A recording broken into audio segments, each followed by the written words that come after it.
तर मी चालली होती सासवडला. आता तिथे जाण्याचं कारण म्हणजे तिथे ज्ञानेश्वर महाराजांची पालखी येणार होती. तर मी आणि आजी चाललो होतो बसने. फलटणमध्ये पोहोचल्यानंतर तिथे पण फार गर्दी होती आणि आम्ही एक दिवस आधी चाललो होतो तरीसुद्धा आम्हाला सासवड बस लवकर भेटली नाही. फलटणमधून आम्ही लोणंदला गेलो आणि तिथून आम्हाला बस भेटली. तर स्टँडला उतरल्याच खूप गर्दी दिसली. जिकडे बघेल तिकडे खूप वारकरी होते आणि सगळ्याच्या तोंडात एकच वाक्य, ते म्हणजे माऊली माऊली. आणि मी ताईकडे चालली होती राहण्यासाठी. तर तिथे जाण्याचं अजून एक रिझन म्हणजे आमचा स्मित म्हणजे ताईचं बाळ. सो थोडे पुढे गेल्यानंतर विठ्ठल रुक्माईच्या प्रतिमेचे दर्शन घेतलं आणि ती मूर्ती खूप छान होती. त्यानंतर आम्ही चाललो होतो पालखी बघायला. तर पालखीचा मेन थिंग म्हणजे गोपीचंदनाचा टिळा. तर आधी तो लावून घेतला. तिथे दुकाने पण खूप होती वेगवेगळ्या प्रकारची आणि बघण्यासारखं पण खूप होतं.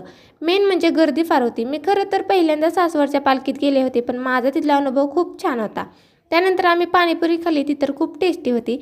आणि संध्याकाळीचा व्यवहार एवढा भारी होता ना, खूप मोठे मोठे पाळणे, लहान मुलांसाठी पण खूप खेळायला होतं आणि खरं तर सकाळपेक्षा ना संध्याकाळीच खूप छान बघण्यासारखं होतं तिथे.